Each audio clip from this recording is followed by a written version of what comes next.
Si Pangulong Bongbong Marcos lang pala ang makakatalo sa China. Hindi man sa giyera, pero sa patigasan ng muka. Halos paulit-ulit kasi ang China sa pagbabantaan nila na huwag magbubutas sa West Philippine Sea dahil magkakagulo daw at red line yan ng Pilipinas. Anong nangyari? Bakit hindi ata magulo-gulo ng China yung drilling ship na US company na Novel Vikings? Alam nyo bakit? Binabakuran kasi yan ng Amerika. At bukod pa sa US Navy warship, nagbabala pa ang Canada na magde-deploy sila ng barkong pandigma sa Pilipinas in case na mangialam ang China. An enhanced and persistent deployment of Canadian Armed Forces personnel in the Philippines will also bring our two nations into closer operational rhythm, improving interoperability, accelerating response times, and demonstrating presence in a region where it matters most. Isang NATO member countries ang nag-warning din sa China na kung direktang manghihimasok sa gulo ang China sa oil and gas exploration sa West Philippine Sea, pipigilan daw nila yan.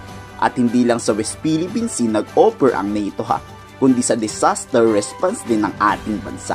Panahon na naman kasi ng bagyo sa Pilipinas at paniguradong sunod-sunod na naman ang baha dyan.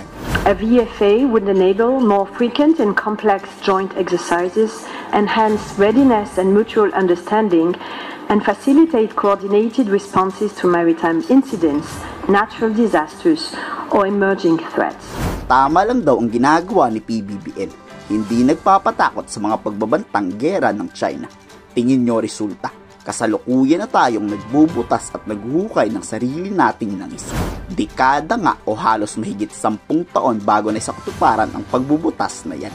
Napakatagal, diba? Lagi kasi tayong binabala ang bobombahin tayo ng China. Even si dating Pangulong Rodrigo Duterte at Pinoy hindi yan nagawa. Dahil oo, nakakatakot nga naman talaga. Pero ang talino din kasi ni PBBM.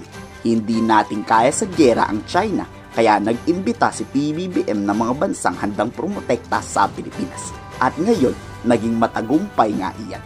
Malaya na tayong nag-i-explore sa sarili nating karagatang West Philippine Sea. Ngayon lang sinimulan yung drilling operation. Magandang tanong at tamang tanong po yan. We should have started the drilling by 10 years ago, I would say. Mag-drill ng new wells. What is impressive with this new contract, with this extension, magagawa po ng malampayan natin. They've started they were extended 2023.